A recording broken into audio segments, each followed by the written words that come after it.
All right, glad you're with us as we look at continue our Faith at Work series, and you've seen a couple by this time, so you kind of got an idea of what's going on. So I have a similar format, and kind of the idea, just to remind you, if this is the first one that you've watched, is we're going to talk with Mark Pringle, obviously today, but going to look at his job, and he's going to kind of tell us a little bit about his job and what he does, kind of a sketch of that, and talk about how he got to where he is today, and kind of the first part of the video. And then we'll transition to talking about our faith, Mark's faith as he shares that, and how that faith affects his job, penetrates his job, and how his job affects his faith, kind of how all that kind of plays together. So young people, if you're watching, I know it's a good way. You may say, well, I may never do what Mark does, and a lot of us may not do what Mark does, but this is a good way to learn some tips and ideas on the workplace, and kind of the benefits of getting along with your boss and getting along with coworkers, things like that. Hopefully you glean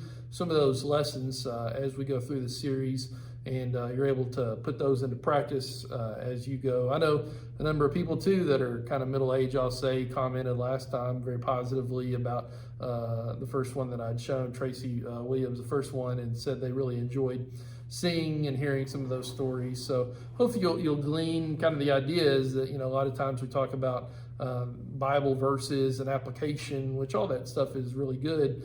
But this is just an opportunity to sit down and say, okay, how does it apply in the workplace? So that's kind of the idea that we're talking about. So without further ado, one of our elders, Mark Pringle, has agreed to join me today. And so we'll start, Mark, just by talking a little bit about your education, kind of what you did there and your degree, and how that played into, maybe give us a brief profile of some of the jobs you've had and kind of led up to your job, and talk a little bit about your job that you currently have and what you do there. Okay, to start off with, I'm not a holder of a college degree. I have 93 hours, have had 93 hours for the last long time, 44 years probably. Met Carol in 1975. We both worked at Astro World. Got involved with her family some, and then her brother-in-law hired me in an equipment sales place where we handled new equipment, parts, service, and I worked in the parts department. We started going from manual record keeping to computerized record keeping. Of those 93 hours, I had some accounting, and the company wanted me to be involved in some of the accounting, so I did that. Not based on degree, based on some experience with accounting, and based on not being afraid to approach data processing. With the new computer systems that they were With the new computer systems that were coming in, right. So they said, Mark, jump in on the deep end of the pool, and you said, okay, pretty much, sort of. Yes, they shoved me in the deep end of the pool because nobody else wanted to do it. To jump in. I showed a knack for it, so they let me do it. We installed a computer system in somewhere around 1980, and then in 1985 I took a job with that computer company. I was teaching people how to use it. I was teaching people how to use it effectively, training their people to use it. I even did some installations of computer systems. And I did that for about 9 years, and installed a system here in Beaumont. And the people at that place didn't have anybody really to take over the system. They asked me to do it. In 94, looking at having to move to Australia for a while, I decided to stay local. So I took the job, and I was supporting software and mechanically the software for one product, and then that company sold and brought in a product called Rental Man. That was in 1999. And I've been on Rental Man ever since, working for them most of the time, but supporting all of the coworkers on that. They sold that company in 2014, So I went to work for Rental Man themselves. They liked what they saw in me. And then 2017, these guys started another business and wanted me to come back. So kind of a rotating door a little bit, yes. a revolving door. And so with this one boss, I've worked for him over the past 26 years. Oh, okay. At a few different places, companies, or Right. formally a few different companies a bit. So what do you do kind of day to day? You work from home, right? I think. I did for a while. Okay. We're back in the office now. Oh, okay. So I have an office in the Edison Plaza downtown Beaumont. Oh, okay. Home was a much better commute, but this is where they want me to be, so that's where I go. Okay. But I run some daily reports for the company, but then for the most part, I am there to support my fellow coworkers who use the software package to do their daily jobs. And so if they have problems with it, I can diagnose them up to a certain point, or I can train them how to use it. And that's basically what I've done since 1985, is train people how to use software. And different measures. How many people do you work with in that office? Kind of In the office, I have 3 coworkers in that office. However, I support everybody within the company. So we've got like 11 branches and probably 100 coworkers who use the product. Use the software. And so if one of them have trouble, a lot of times they'll say, call this Mark Pringle guy in Beaumont and he'll help you. And so you're helping somebody in Poughkeepsie, Idaho or somewhere, or long ways away? It can be a long ways away. I'd help a lot of people in Midland, Texas, or Baton Rouge, Louisiana, and everywhere in between. Oh, okay. Just depending on what's going on. Yes. Diagnosing the problems. What do you enjoy most about your job, would you say? And what do you enjoy least about your job? What I enjoy most is the variety, because there's always different problems, there's always different challenges. Now we're merging 2 companies together, so I'm working on a project where we merge the data from 2 different companies into a single company. That's challenging. Make it all work right. Yes. Yeah. Merging it's not that difficult. It's making it work right. That's where the difficulty is. Yeah. So it's challenging, and it's more long term. I do like the spontaneity of a lot of the work. And so you get a problem, you fix a problem, the problem's gone, you're done with that part of it, so you go on to the next one. That's always been kind of interesting. So a robot's probably not going to replace you that just moves this every day from one spot to another. I think that's right. Yes.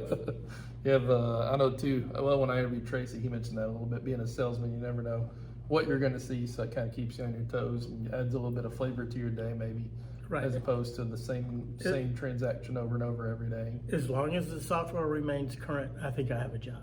And as long as the software functions correctly. Right. Right. What about lease, would you say? Anything lease come to mind? Some of the more difficult projects that don't have good answers, and not just our product, but any software will have problems that you can't diagnose.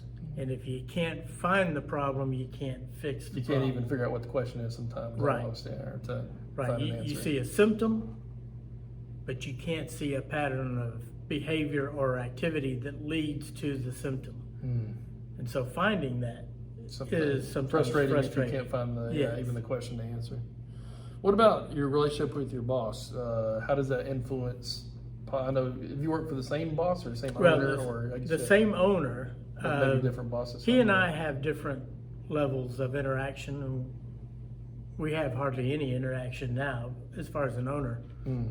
But boss, I have a boss in LaPorte, Texas, and I have a boss that works out of our office here, and I have a good relationship with both of them. Don't know if anybody's ever noticed it or not, but I'm not that hard to get along with. At least from your perspective. Right. That's right. So how does having a good relationship with your boss, how is that helpful in the workplace, would you say? Kind of a summary? If I need their help on something, I usually get their help. Oh, okay. And I'm there for them, because a lot of what I do is diagnose or answer where they may have a question where something comes from in the software. And I've got a working knowledge of a lot of the data files. I know what controls data getting to what point. All the and nooks and crannies. Yes. Okay, And so, if I produce good work for them, then keep them happy. Yeah, that's right. They're willing to bend a little bit for you as That's need, right. as need. That's good. and in the past few years, we've needed some bending. Especially these days. Yeah. That's right. Yeah. Well, transitioning a little bit, we got kind of an outline of what you do a little bit there, and how that lays out. Let's look at faith and how that kind of connects to the workplace. Are there other Christians in your workplace, and how is that generally? There's, I would say, there are people who profess faith, but then don't practice it. Mm. And some of them are just sort of mixed up about the degree of how to live a faith, how to practice the faith, but then the world creeps into their daily lives on a regular basis. Mm. And challenge. But there's a lot of people who try. Mm. How is that beneficial, would you say, in the workplace? Some may be more consistent, maybe some inconsistent, but many trying. How does that contribute to your workplace? When we work together, maybe out of respect for me, maybe out of comfort on their part, we don't have to use bad language with each other, so that works out, right? And I'm comfortable. I don't have to use bad language to express myself, either to the degree or to the accuracy of what I'm feeling at the time, whether it's analytical as far as data or frustration, or or whatever. Right. Or it's So, when you work with some people and they get excited, then all of the barriers are off as far as language are concerned. Or overly frustrated with the situation. Yeah. With it. And it's difficult to sit there and listen to that sometimes. And I think I've heard you give a Wednesday night devotional about some of the company parties too, and how those are a little, not wild and crazy, but sort of outside. I'm just saying, can that sometimes negative, not the parties particularly, but some of the attitudes of when things go awry, whoa, and kind of angry or whatever, can that influence the workplace? Well, overall? sure. And There's in the past, I've lost coworkers because they're drinking on the job. Oh, wow. And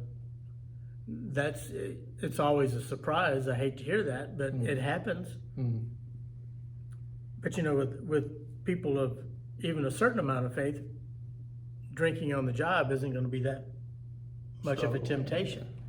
And then there's times when you work with a group of people on a particular project, and the evening comes and you're ready to go have a meal and then rest for the evening. Well, for some of them, they get distracted and the meal becomes a bar tab, which lasts 3 and 4 hours. And into the evening late into the evening. And then you got to work the next day. And then we all have to come back together and work together the next day. It makes a little frustrating, maybe. Yes, it is. The next day. Yeah. What are some temptations that you see in the kind of in your setting and kind of office environment with working with sounds like 5-6 people? What are some temptations that you kind of run into? Temptations may be a little lackadaisical approach to the work schedule. We're not on a set schedule. If we come in early, we can leave a little early. If we come in late, we can work late. We can take lunches when we want to. But sometimes it's tempting, and you can see people have the temptations to where an 8-hour day is an 8-hour work day. It's 8 hours of stuff. Just not all of it work. Maybe being there and they're working on their kid's birthday party for a little bit, or can be different things there. Okay. Any other temptations or things that are in your environment there? In this particular environment, there's not really. We don't have a lot of company products in our place. We don't have any big supply offices. We have a refrigerator that only has in it what people bring to it, and since there's only me and 3 others, we know what's not ours. Small crowd. Yeah. So yeah, you'll get it. Sounds like I get along fairly well. We do. I know some people work in an office with 20 or 30 people, and that can being more challenging, but yeah, with 3 or 4 folks, it's a little more manageable, and everyone's more on the same page generally. The only difficulty we have is that there's one person who likes very quiet atmosphere. And I like a little music playing In the background. and I'll play some classical music during the day, usually at very low volumes, but occasionally I'll hear a door slam. What about cheat on reports? Do y'all do any kind of reports or anything? Or I guess you're making reports for y'all's group, or? I do the data reports that support the accounting reports. The accountants are pretty hard-nosed as far as accuracy. It's not like you can... That's just the way they're wired. We did about $1 million worth of revenue. You can't really say that. No, they give a penny-by-penny account of everything. So, and if I'm building up the support data to support their reports, then I've got to be accurate too. However, I do work with organizing company physical inventories. And I've done that kind of work for over 40 years now. And so we did have one location that was actually reported that they had no discrepancies on either their parts, their equipment, or their unserialized equipment. And I said, I'm going to have to call a challenge on that, because after for everything to be perfect. Yeah, for everything to be perfect. After being in the business for 40 years, there is never a perfect inventory. And that was in November of last year, and we've come to the conclusion in April of this year that it wasn't as perfect as they said it was. So was there like stuff missing that should have been there, or they actually just didn't count the stuff?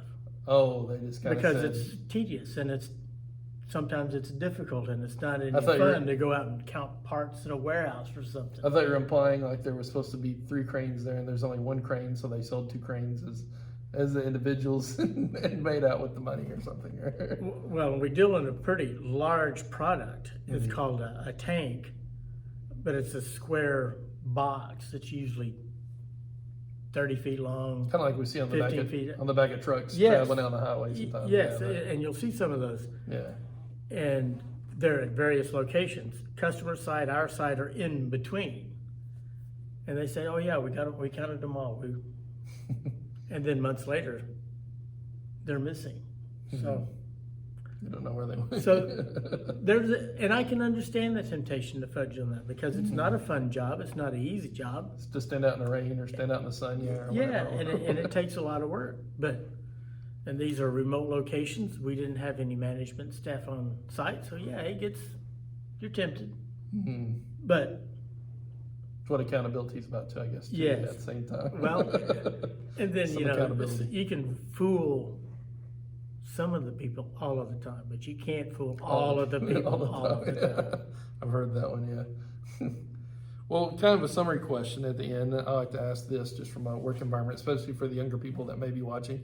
How does doing your best at your job make you feel, and what are some sort of benefits of giving your best? I know we have some of the passages, Colossians 3, I think, talks about whatever you do, do it in the name of the Lord, and some of those type passages in Scripture. How does it feel knowing you're doing your best, and how does that kind of come out in the wash, as the old saying goes? Well, and a lot of times my best conflicts with what some of the people want to hear. Because your best is higher standard than theirs, or? Well, it's a different standard, or they've got different expectations. Oh, okay. They don't expect what I've told them.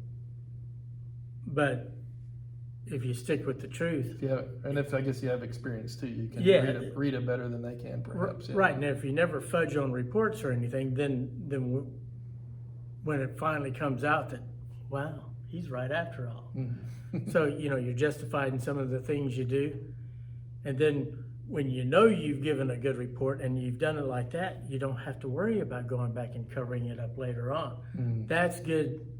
A good feeling also. You can sleep good at night, as the old saying goes. Yes, if I have a hard time sleeping, it's not because of knowing that I've messed up on the job. Report, or something. That's right. Yeah, that's. So your conscience is clean, and you don't have to wonder, what did I tell that boss, or what did I tell that owner, or what did I tell? That's right. This person, that person. And that's a good feeling, because I've always heard that it's one thing about a liar is that they have to remember all the lies. And who they told That would leave me way in the dust. I could So yeah, in the remember all long that. run, it's better just to tell the truth, even if it's bad news for the company yes. And then, or whatever. Yeah. you know, eventually, even if it is bad company, if you give an honest opinion of something you don't like seeing somewhere else, the people kind of get the idea that you're giving them all that you can give, and that they can trust your output. And in the long run, whenever there's a promotion perhaps, or an extra responsibility and an extra raise, perhaps I say, hey, you're doing a good job at X, why don't we add Y and you get a raise, you know? And so some of those things. Yes, theoretically, that's the way it's supposed to happen. Yeah, the way it's supposed to happen. Maybe not always, yeah, But I've always been blessed. And being this way, not just for these people, but for the previous employers and everything, I've only had to look for a job once or twice in my life. So yeah, they took care of you. So when people see what you have, they like what they see, then you get offers all the time, which is how I ended up here in Beaumont in October of '94. Yeah, that's why when I interviewed Tracy, I told him, I don't know if I shared, but I worked at Walmart 2 summers, and one of the summers we had about 15 people on crew, and I was about the 4th in command by the end of the summer because so many people got fired and quit and all kinds of things. But that's what I tell young people. I said, show up at your job on time and do your job, whether you're working at Walmart or pump supply company or whatever it is. It's a simple philosophy, and you're but you're going to be ahead of probably 2/3 of the people that you're working with. That's right. And your boss is going to say, hey, great job. You know, here's a raise. Here's a next position or whatever it may be. So yeah, definitely. Any other closing comments connected with your faith and things as connection with your job, or anything that comes to mind as we wrap up? Well, it's there were times when the job's security was a little in doubt because of certain circumstances economically around and everything like that. But God's always taken care of us. Well, that's us as being Carol and your family. Yes. Yeah, walk by faith, definitely. Sometimes it can be challenging, but like I said, when you look back perspective-wise, you look and say, wow, I've been... That's right. You look at the blessed, timing of this stuff and you just say, we couldn't have worked that out on our own. That just happened. And especially with perspective, yeah, you look back and realize. All right, well, let's close with a prayer here. Okay. Father, thank you for the time that we've had to visit Mark and I as we talk about his work, and we're thankful for him sharing his experiences with us, and pray that we'll be blessed through those and learn, especially those younger and older, as we continue to work, that we would be able to glean and learn from his experiences. And as we look at faith and walking by faith, pray that we would take our faith with us wherever we go and whatever we do, not only to church and leaving it at church, but that as we go to work and as we're with our families, with our friends, that we would always seek to bring glory and honor to your name, and that we would always seek to walk by our faith, that it would penetrate our lives and our decisions, and as we're at work and at school and at home and other places, wherever we go and whatever we do, pray that we would seek to bring glory and honor to your name, and pray that we would seek to be a light shining to others. Thank you for Jesus and his teachings, and thank you for your spirit that you give us to guide us and help us to seek to walk in your spirit daily. In Jesus' name we pray, amen.